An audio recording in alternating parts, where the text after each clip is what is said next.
Hi, everybody. So first off, super psyched for the Kai workshop. I'm going to be there. It's just such a great topic. And Josh and I are going to tell you a little bit about our journey into social VR and thinking well about the weird future of this area. So we're going to kind of hand this talk back and forth, and we're looking forward to the conversation after. So first, I just thought I'd give a little bit of context for how this project came to be. So basically, the whole research agenda was initiated by Josh. He came to me and said, you know what, I think there's something really interesting about being together in VR. I'd really love to work on this post-dissertation. Let's do some stuff. And as you do, I was like, that's amazing. We should totally do that. And we commenced to write proposals for funding and kind of scaffolded our way into this project. And an approach that we share is a fundamentally designerly approach to this kind of work. So we do what people call research through design. Like any other design process, we gather information. We've done interviews with designers and practitioners. We've done our own walkthroughs of many of these spaces. And then we've also been engaged in brainstorming and prototyping a series of sketches of where the future might go, kind of possible futures. So sort of the first wave of this research, once we got some funding, was looking at the future of virtual reality publics. And that was with actually a funded postdoc for Josh from Mozilla, who some you all probably know has been working on this Hubs platform and is really interested in having an open future for VR. So we did a few papers on this, and you're going to hear more about that work as we go along. And then more recently, we kind of honed our focus in particular on meeting spaces for people who are gathering, who have a purpose, who already know each other. So not kind of the random bopping around in VR stuff that can happen on casual platforms, but rather specifically enhancing meetings. And we got a NSF core size small grant, a collaborative grant, and we've been using that to do the prototyping and also the more kind of close look at meeting spaces. And again, you'll see some of that work in a minute. So we have a sprawling team given the amount of funding, which is kind of what always happens. So myself and Josh, and then on the UC Santa Cruz side, there are a couple of PhD students, 3 master students, and 2 undergrads who've been taking part in this work. And then now I'm going to hand it over to Josh to tell you about the SF team. Yeah, so let me get on the right slide here. So I wanted to talk a little bit at the outset about some of the initial social VR work that we did in this space. Part of our initial research pass that Katherine mentioned a few slides back is that we systematically reached out to professionals. And yeah, did you want me to talk a little bit more about the teams first? Well, if you like, I was trying to keep up with you. Why don't you just tell me next when you're ready for the next slide? Sounds good. Yeah. So yeah, we can jump ahead. So there's a few different teams or a few different departments involved at San Francisco State, including a team of folks in the School of Design, a team of folks in the Department of Psychology, and some folks from computer science as well. And so yeah, you can go to the next slide. Okay. So we wanted to kind of start by talking about some of the initial research that we did in this space. And we did a survey to sort of understand kind of the landscape of commercial VR. We can go to the next slide.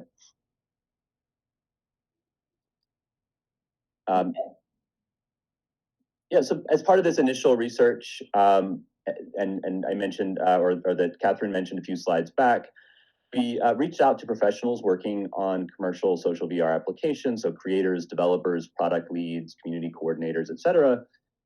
And we interviewed them seeking to understand a few things. So number one, how are creative decisions that they were making impacting social interaction in the space? And what are the lessons that industry folks have accumulated already about how to best support pro-social interaction in this space? And how are they prioritizing and thinking about the relationship between these design choices and the kinds of social practices that they're supporting? So we won't be able to get into rich detail in this talk, but we will share some high-level takeaways. So first, some dominant themes. Next slide. Okay. We investigated a range of topics and surfaced some consistent themes around things like role of place and space, strategies for shaping social norms, embodiment and social mechanics, and onboarding as social buffering. And we also observed some substantial divergence among the applications. And as you might expect, we saw some stark contrast between social VR for open world environments where you're likely to interact with strangers versus more sort of closed platforms such as Facebook Spaces and Mozilla Hubs, where you're more likely to interact with those you already know. Next slide. Okay.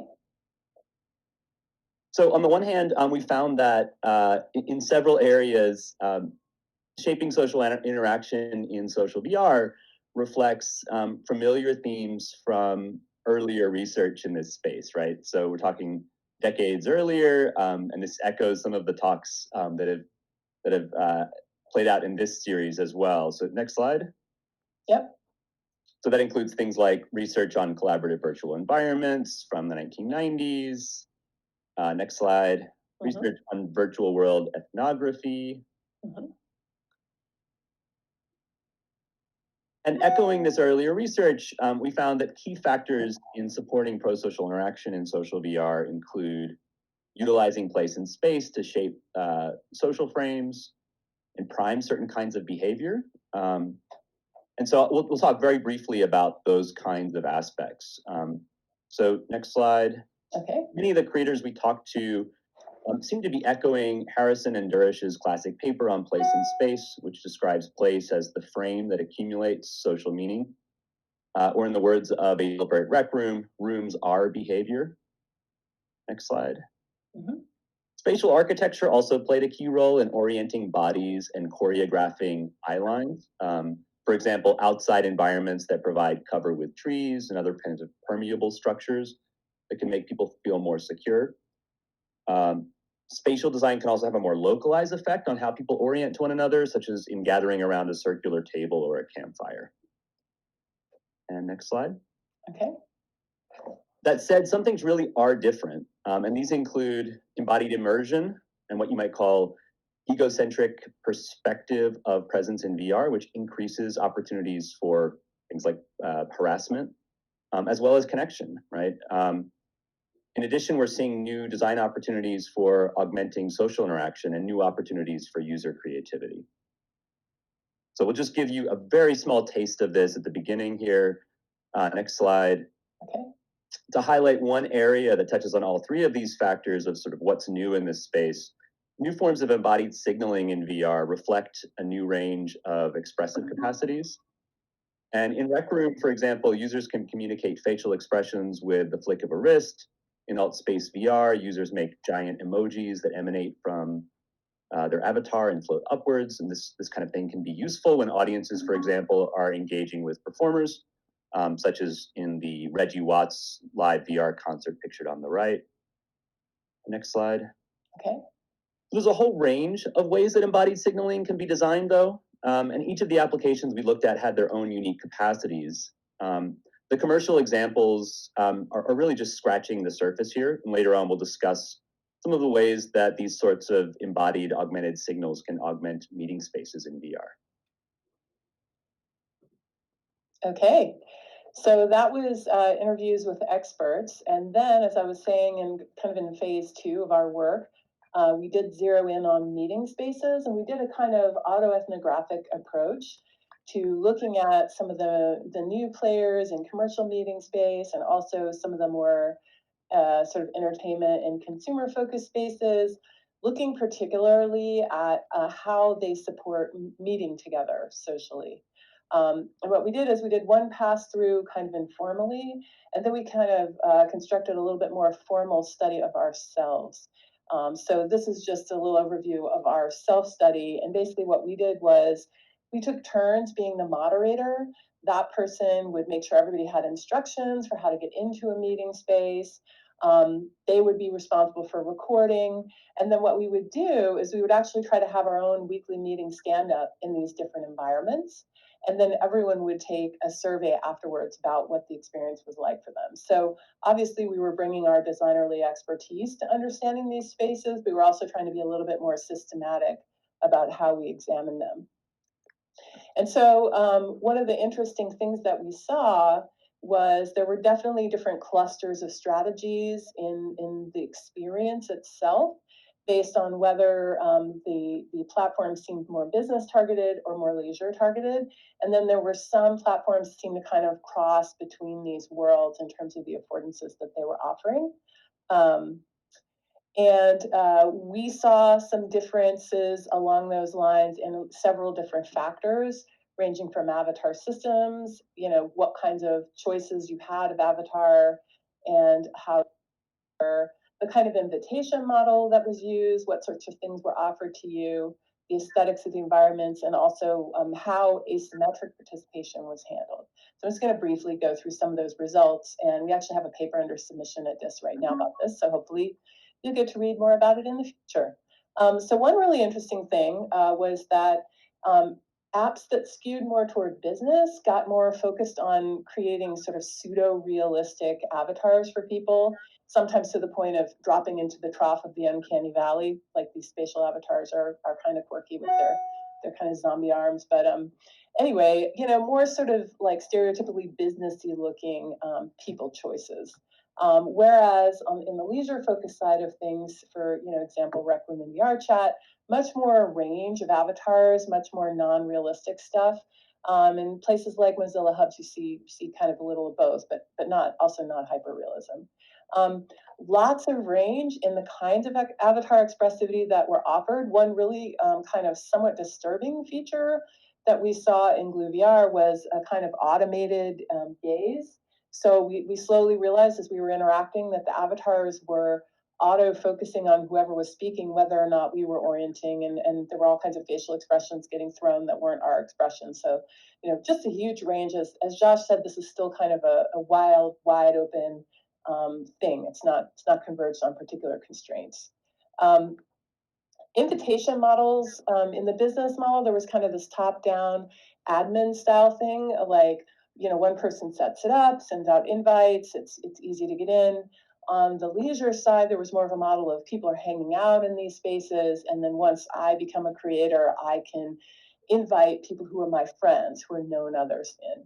And then, of course, Hubs is kind of a different animal with the link-based model of hopping people into a meeting. Yeah, so different ways to navigate with each other, and that was kind of curious and interesting for us. And we've actually been playing around with navigation ourselves based on what we saw here. In the leisure spaces, there was more use of like shared portals and things, so everyone could see it and just hop right through to another world. Whereas in the business side, there was a lot more use of kind of personal little interfaces on the wrist where people would each make a choice to go somewhere else. It wasn't always as salient to people. And the meeting environments, similar to avatars, we sort of would characterize the businessy ones as more skeuomorphic to business meeting spaces. Like there were many whiteboards, there were many drawing tools, there were many conference rooms. Whereas the leisure spaces, there were all kinds of crazy spaces. Now, there were some notable exceptions. For example, in Glue VR, after being in a conference room, which you see in the bottom left, we wandered into this island space, and we could actually go into the water and like talk underwater, and it was a really dramatic change in how we interacted, just shifting environment. So that was an interesting designerly choice on their part. Yeah, and then finally, asymmetric participation. One of the things we quickly realized in working with VR is if not everybody can hop into VR. If you're going to try to have meetings in VR, sometimes the person's not near their headset. So many of these applications had different styles of affordance for letting you know if somebody was in headset or not. For example, in some, you wouldn't have arms if you weren't in headset. So they had different ways of cueing you about where and how someone was coming in, and different ways of making that noticeable. So some general reflections from this sort of self-study. We did see some interesting repeating design patterns, as I mentioned at the beginning, where like a cluster of certain set of choices for the business leaning platforms and a different set of choices for the leisure app. This GIF, I don't know if you can, it's a little herky-jerky, but this was a place we went in VR chat. Somebody had built this environment and you could shoot bubble guns. And it was surprisingly fun and kind of team building to do this. It's sort of like one of those crazy, I guess going to a paintball thing or something. But in any case, this kind of underscored our intuition that we really ought to chase some of the qualities of these leisure environments and try to pull them into quote unquote productivity meeting spaces because they allowed for more expressivity, for more range of interaction. And we don't necessarily need to always be in front of whiteboards and screens. We could aspire to more perhaps, although they have their use, of course. So now I'm going to turn it back over to Josh to talk about how we've been thinking about shaping this new future. Great. So yeah, so we're going to switch gears a little bit and talk about the ways that we've been inspired by some of these, some of the developments in the commercial space.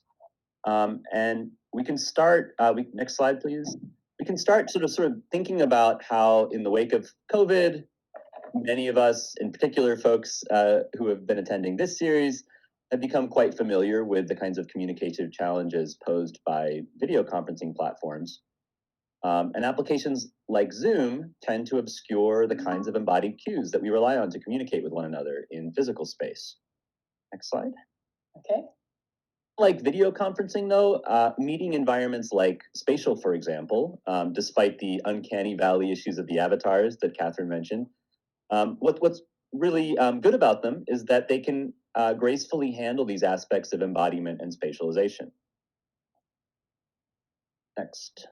Okay. In VR, we can orient to other people and to the environment through gaze, proximity, gestures, etc. And in these ways, meetings in VR can kind of replicate some of the advantages of rich embodiment that we appreciate when we meet in physical space. Next. Okay. The promise of this medium as a telepresence solution has also led to what you might think of as a pursuit of face-to-face realism as the kind of driving force of innovation. And while I guess simulating facial expressions is indeed a transformative opportunity, and next, Okay. while things like screens and whiteboards and sticky notes in VR, they can all be really useful. Our concern, though, is that the promise of VR as a telepresence solution has kind of been overwhelmed in some ways, especially in these meeting spaces, with this kind of pursuit of realism. And that can blind us to new communicative affordances that are not available in physical context. Next. Okay. So the trap here is a familiar one that I expect many in the audience have encountered before. So Holland and Stornetta leveled a similar critique 3 decades ago when they argued that the real promise of technology is to offer new kinds of communicative affordances rather than merely imitate the mechanisms of face-to-face interaction. Next. Okay.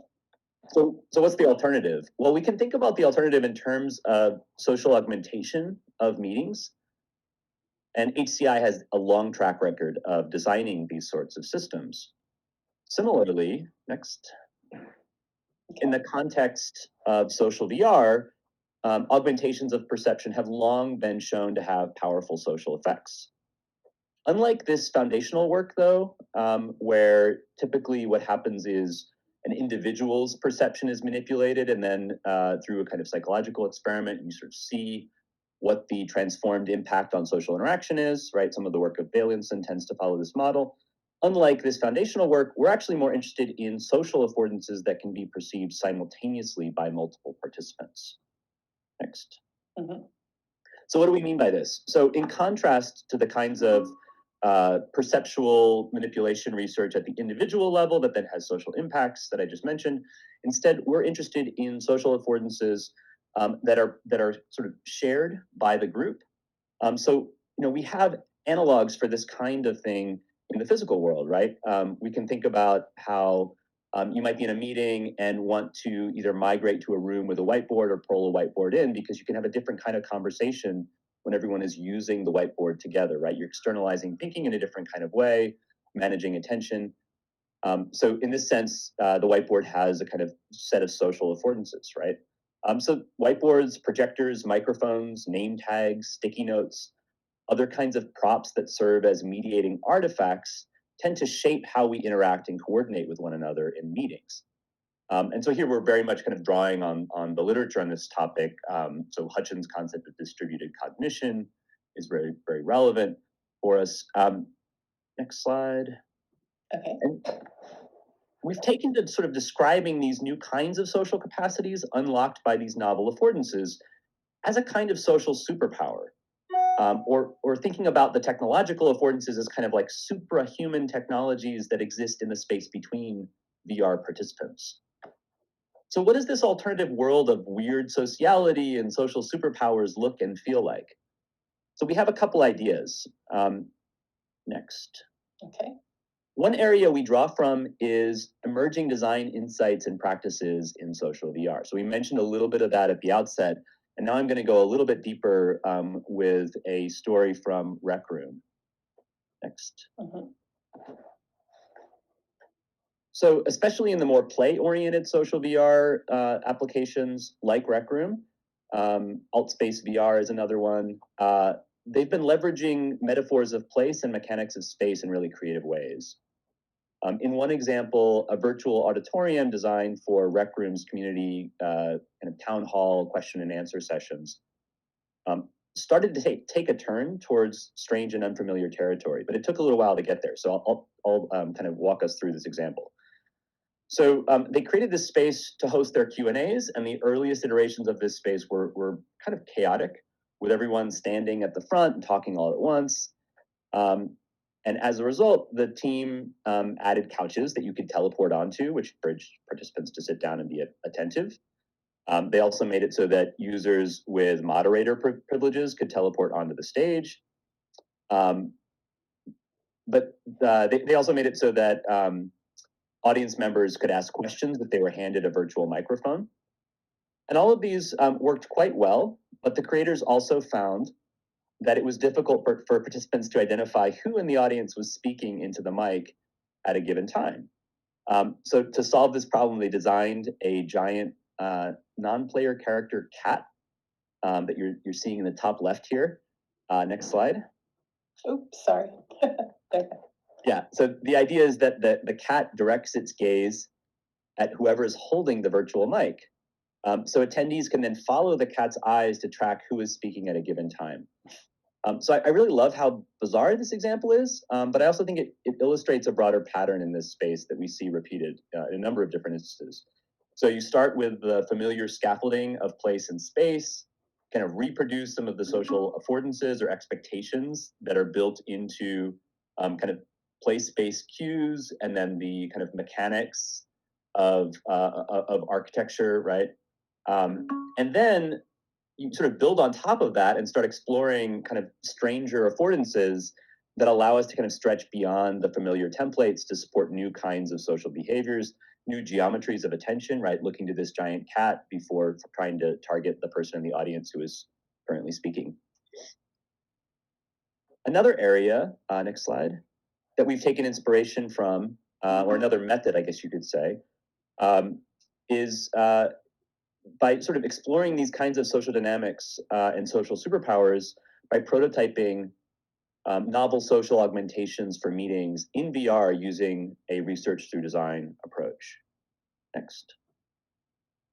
So early experiments in this area included work at both USC, where I did my PhD, and UCSC, and includes, next slide, for example, prototypes that make subtle social signals like gaze into more explicit traces.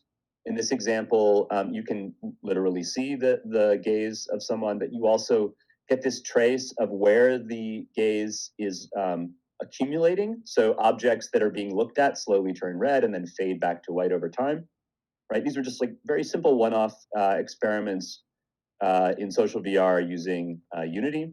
Next example. We also played around with dynamic data visualizations that could help people balance participation by getting a quick kind of gauge of who is speaking more over time, right? Next. At UCSC, this work in conversation balance and social VR was extended by Katherine Isbister's master's student, Sean Fernandez, in a recent thesis. So in this image, participants are talking and balls corresponding to their avatar color fill up a column, giving them a sense of how much each person is talking relative to others. And Catherine's going to talk a little bit more later about some extended work that kind of emerged out of this project. Next. So the final method that we've used to explore this possible future takes cues from Mark Weiser's use of fiction in his classic vision for 21st century ubiquitous computing. In our case, we're not focusing on ubiquitous computing, but rather this sort of vision of social superpowers in and kind of weird sociality in social VR. So next.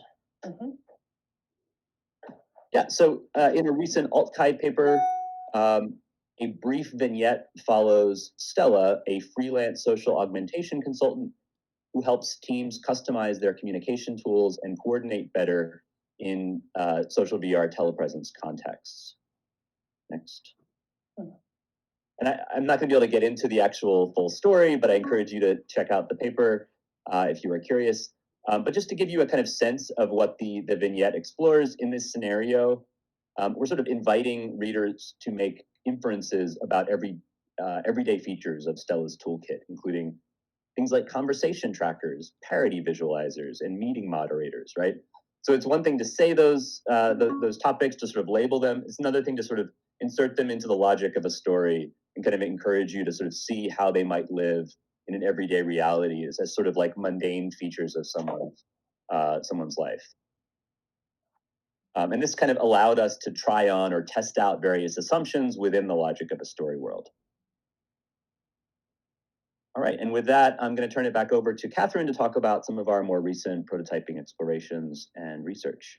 Okay, yeah, so basically we brainstormed a bunch of stuff and we're in the process of building out prototypes of a lot of that stuff, and I'm just going to show you one of them.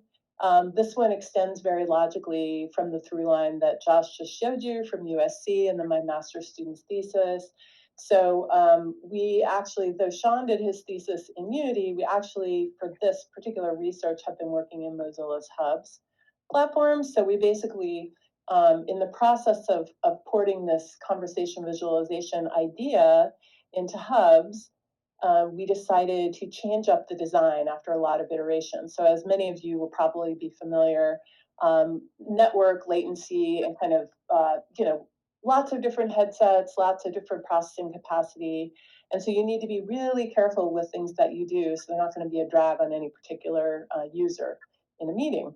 So this whole thing of creating these balls in this column that were coming from people and filling up, we had to basically disappear balls after a while because we got just too many objects in the world. So we started thinking about, well, how could we have an alternate visualization that wouldn't take so much processing, that would also be interesting and effective? And what we came up with was that instead of balls, we would create these cylinders that would slowly project themselves upward and would elongate until someone stopped talking. So basically, you still had a mapping from your avatar color to the cylinder color, but there are far fewer objects in the world, and then they're slowly drifting upward.